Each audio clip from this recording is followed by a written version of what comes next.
Hello, my creative friends, and welcome to another episode of The Daily Prompt. If you joined me in the previous episode, I hope you'll forgive me for a quirky little avant-garde performance art piece. Hopefully that the point of that is driven home, that really the only way to do all this stuff is to actually take action and do this stuff. It doesn't necessarily look interesting to watch, but really the funny thing about that particular video was I had this idea to basically just film me working, and in the span of like 5 minutes, I had 3 big revelations about the project that the sci-fi project that I'm putting together. And, you know, I'm having it in my own little way. And my thought was, how interesting would it be for you to actually see the breakthrough happen? It's not as, you know, the heavens don't open, the lines shine down on you. It's more just like a, ooh, goody kind of a moment. And that's really what it's about. It's that moment of this. I'm excited about this idea now. So the funniest thing is that the 3 ideas, 2 of them are sort of 2 sides of one idea. And then the other idea is a much sort of bigger meta kind of idea that I'm just super excited about. So I was half inclined today to basically just make a quick little video and say, hey guys, so I decided to stop doing the daily prompt because I'm getting back into it. I haven't actually sat down and done writing myself for a very long time because I have been trying to build this thing to try to help writers write so that you guys could write lots and lots of projects and I could go out and make those projects. But ultimately, in the absence of, I guess, people following through with that, I'm going to lead the charge.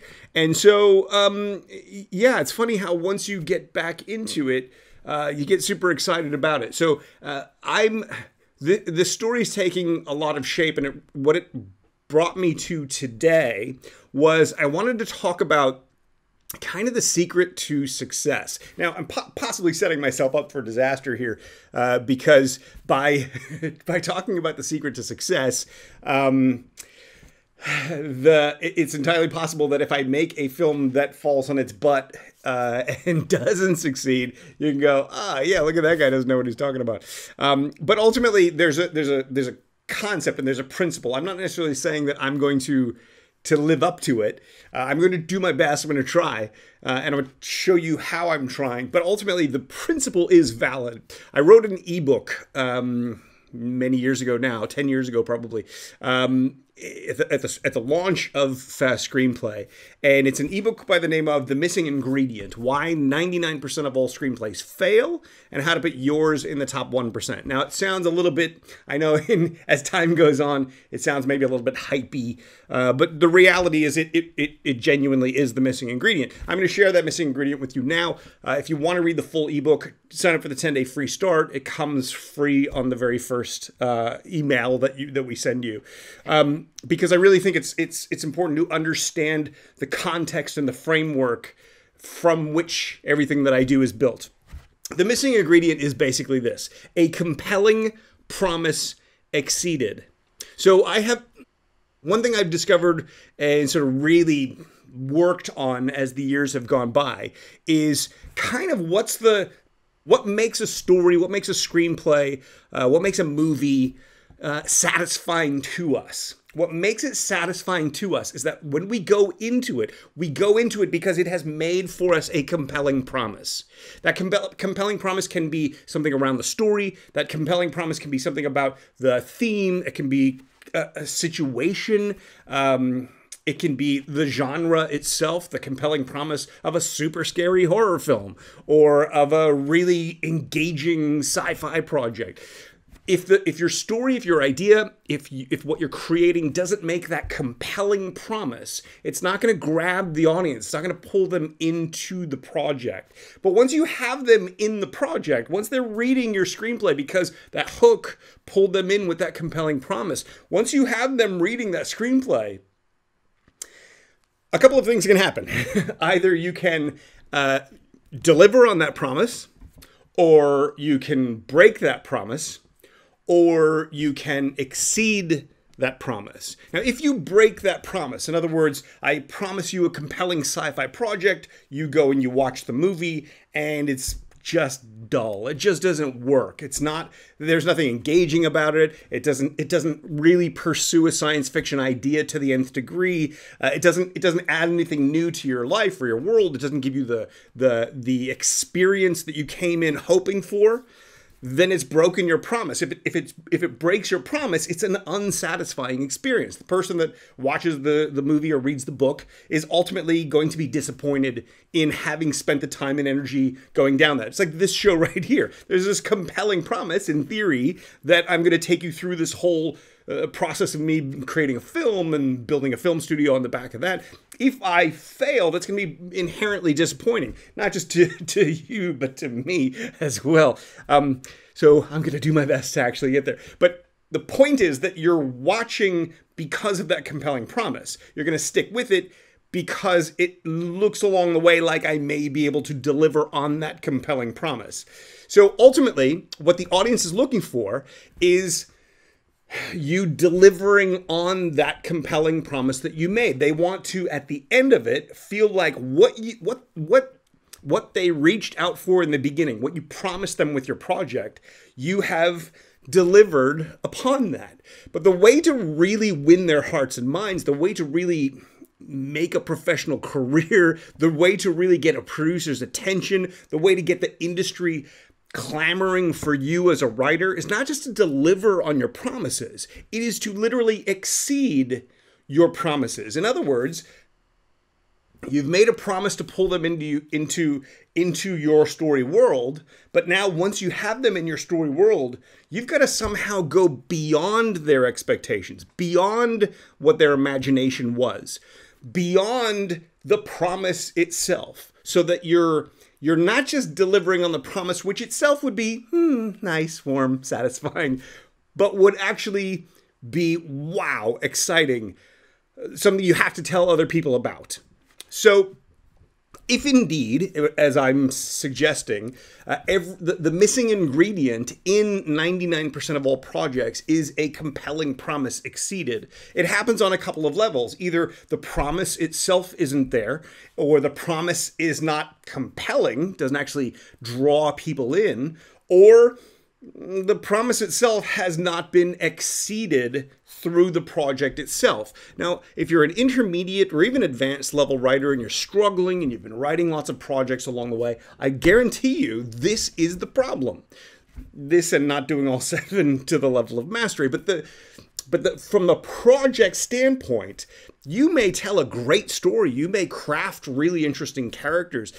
You may present a situation that is an enjoyable read, but if there's not a compelling promise somewhere within it, you're going to have a much more limited potential audience. You're going to have a much more limited number of people that would be interested in making that project. Ultimately, if there's a compelling promise, then, and this doesn't mean high concept. It doesn't mean you have to have, the super dilemma situation or there's so many. A lot of people take this basic idea and try to condense it and distill it into, okay, so what are you really trying to say? You're really trying to say, create a high concept story, create something that on one hearing of it, I imagine the whole movie and okay, maybe in certain situations, maybe for certain ideas, but that's not at the end of the day, it's about making a compelling promise. The compelling promise could be a really powerful family drama.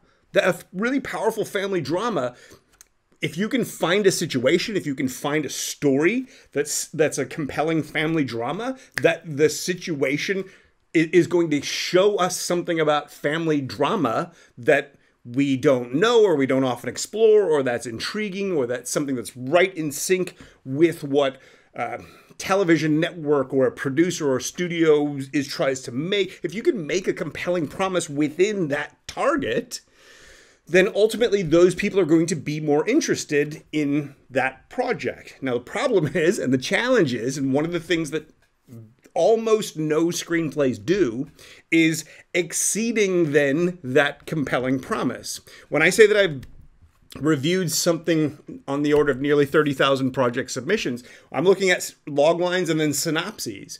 And if it's not a compelling promise, no thank you. Just not, can't do anything with it. There's not enough time in the day to review everything. So we can only look at the compelling promises.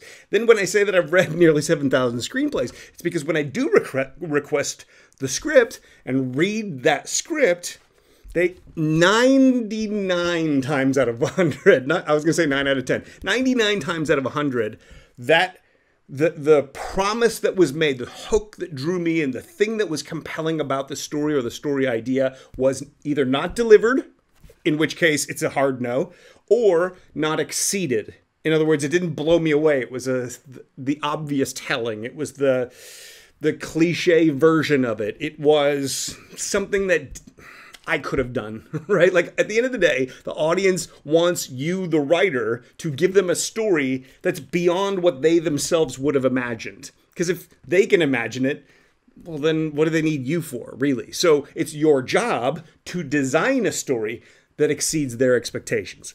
So with all this in mind, thinking about all this, as I sit down and I start mapping out start capturing the ideas that are the initial ideas that are in my head, start doing that first exercise with the index cards and pulling those ideas down and start looking at it.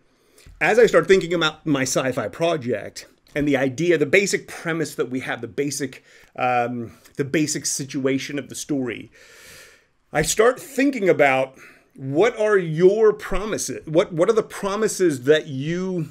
What are the compelling promises, first of all, that are going to get you to this story idea in the first place? I think we've got an interesting enough situation for that. I think the story itself is an intriguing enough situation that it will draw that sci-fi target audience into it. Then I start thinking as I'm trying to create the story, I start thinking about, well, what can be a more compelling promise of this story? Like how could I present this situation, this character, this environment, this thing that we're building? How can I present this in a way that is fundamentally intriguing? How can I present this in such a way that it becomes a hook to you, that it becomes something you go, oh, I want to see that. I want to see how that plays out. Or that's exactly my kind of story. Or I've never heard of something like that. I wonder I don't even know what that means, or what have you, right? So with something like sci-fi, and this is one of the reasons that we're selecting as the first project a sci-fi project. One of the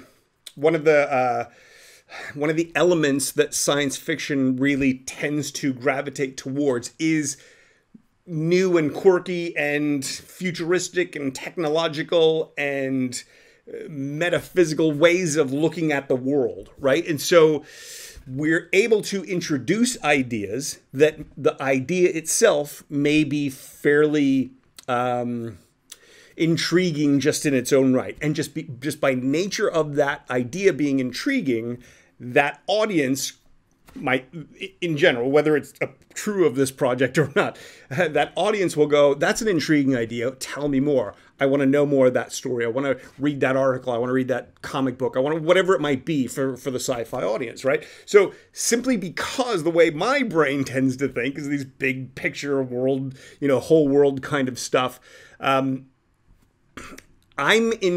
brain goes there creative naturally. So I'm thinking, as I'm trying to design story, I'm thinking of what about this is the audience going to be intrigued by? Once I understand that, once I understand what that hook is, or what I think that hook is, and by the way, you don't have to have the answer right off the bat, because you can go, I think they're going to be interested in this. And then as you keep going, you keep developing, you keep going further along, watch the previous episode again. What'll happen is, I got an idea. I can do this. And that takes this kernel of the idea and just explodes it outward. It makes it all the more intriguing, all the more potentially engaging. Now, the challenge is, at that point, if you have a really cool idea, you have a really cool story promise, you have a really cool project promise, now you have to not only deliver on it, but you have to exceed it. That's where the tricky part comes in. That's where the technique and the skill and the craft and the ability to develop stories and to build characters and to build story world, that's where all that stuff comes into play. Because it's one thing to make a compelling promise, but if you can't deliver or exceed, if you can't deliver on or exceed that promise, you're kind of setting yourself up for potential disaster. And a lot of writers, and I get this all the time, particularly me, who's been sort of trying to teach from the producer's perspective. I get a lot of people who are kind of complete newbies to the whole scenario and situation. And they'll try to pitch me these ideas.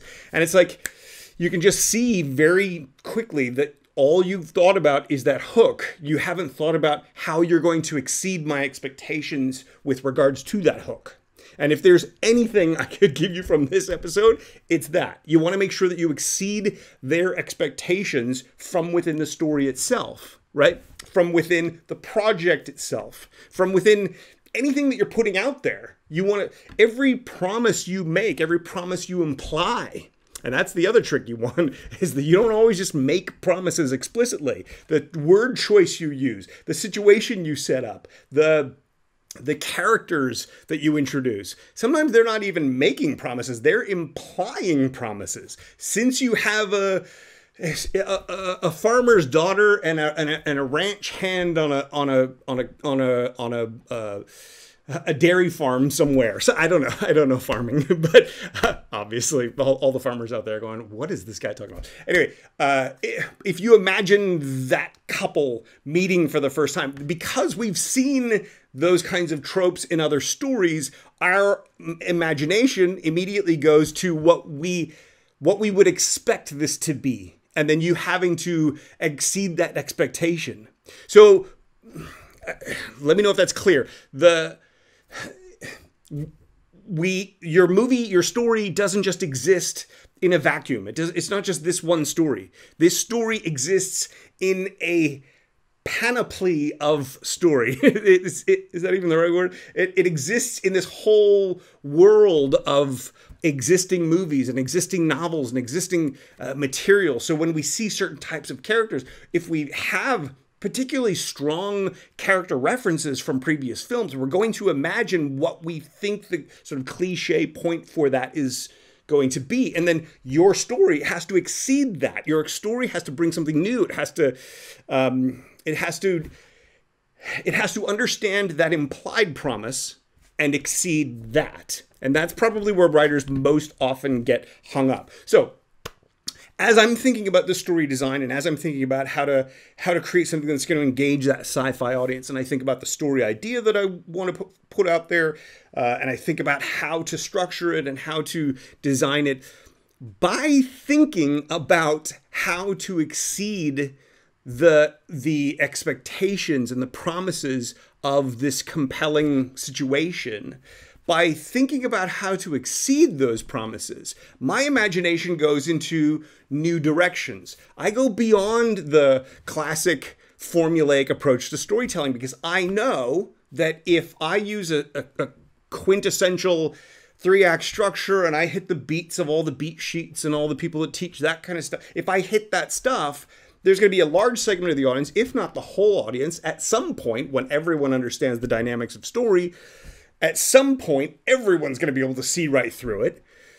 And then the problem is that they're going to, the best I would ever do at that point is deliver on my promises, right? To exceed my promises, I have to understand that the audience goes in with all these tropes in place. They come into the story expecting certain things. I go into it, for example, when I say we're going to make a no-budget film, a lot of people hear super cheap, probably video looking, probably bad acting, probably bad lighting, probably schlocky. They're going to imagine these things. So as soon as we deliver some sort of cinematic image, we deliver something that is that gives you the feel of something much larger budget, or that at least the story and the way the story is told is in sync with the no budget, then at that point you've exceeded that expectation, right? You've exceeded what what the audience was thinking it was going to be. And that's the point at which you can start delivering on your promises or exceeding your promises.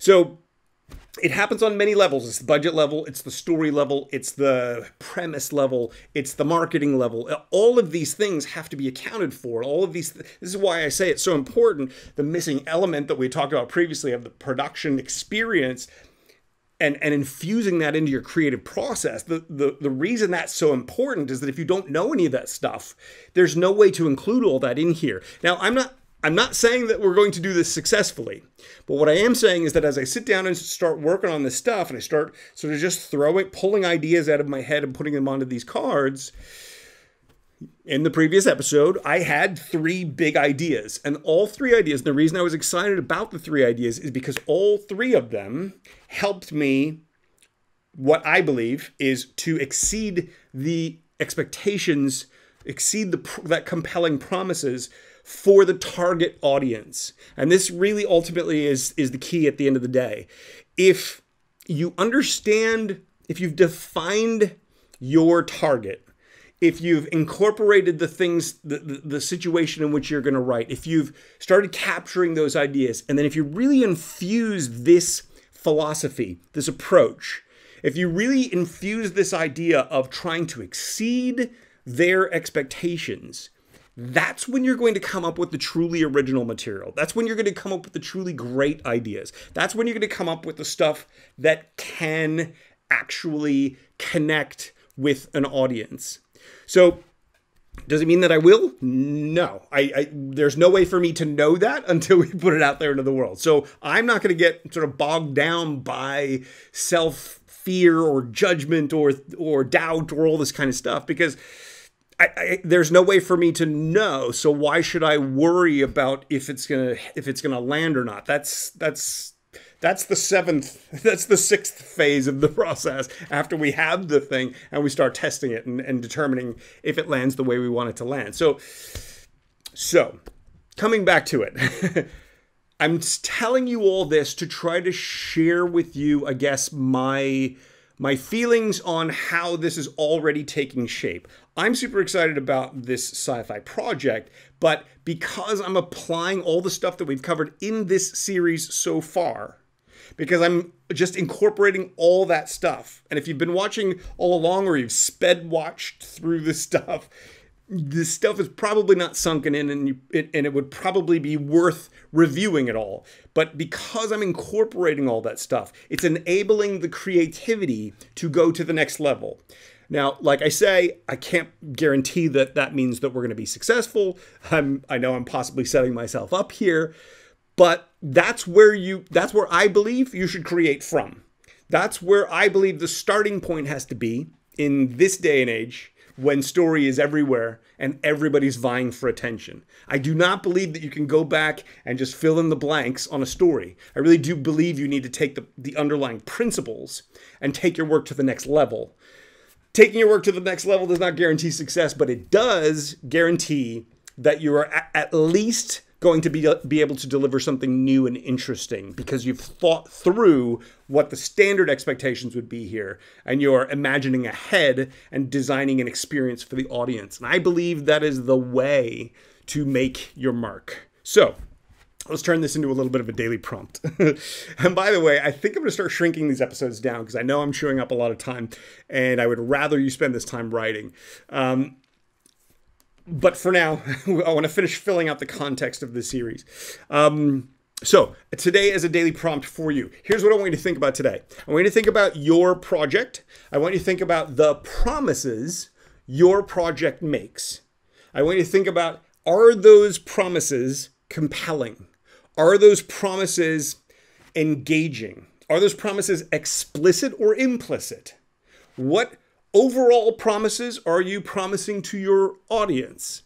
And then once you've sort of identified that, I want you to think about, how can you actually exceed their expectations? How can you go beyond what they imagined or what they might have thought they were in for with this? Not not to take them on a curve, not to start going down this road and then take a full left turn. Because if you start going down this road and then you make a left turn, they might be going, but I wanted that story, right? So you need to make sure that it's not about turning somewhere. It's about, this is where I think we're going to go. That's what they're thinking. This is where you actually go. And they go, wow. I want you to try to identify how to exceed your compelling promise. If you haven't made a compelling promise yet, I want you to look at the promises that you have made and try to identify how can you make them more compelling. This is going to get you further than anything we've talked about yet. So please take action with this. Thank you for watching this. Be sure to subscribe and click the little bell. Follow us on Instagram. We're building some really cool stuff on Instagram. At the end of the day, it's starting off at this, but I have ideas for what we're going to do for Instagram. That's going to be the place to be. So join us there. Join us here. Reach out. Make a comment. Ask a question. We've got a Q&A show. We're going to start doing Q&A once a week for sure. So please ask questions about anything, about any of this, anything we've covered, anything. Because I do want to make it a really sort of interactive show. So do that, and then when you're done with this video, stop, pause, think, ponder, filter through your own unique perspective and imagination. Don't watch the next video. Instead, take at least 10 minutes, maybe an hour if you can afford it, 10 hours if you've got all day for it, and actually take action today. If you can start taking action and identifying compelling promises and figuring out how to exceed those promises, the world's your oyster. Seriously. It doesn't matter that that's the most cliche thing that could possibly have come out of my mouth right then. It really is. So, thanks for watching. We'll see you tomorrow.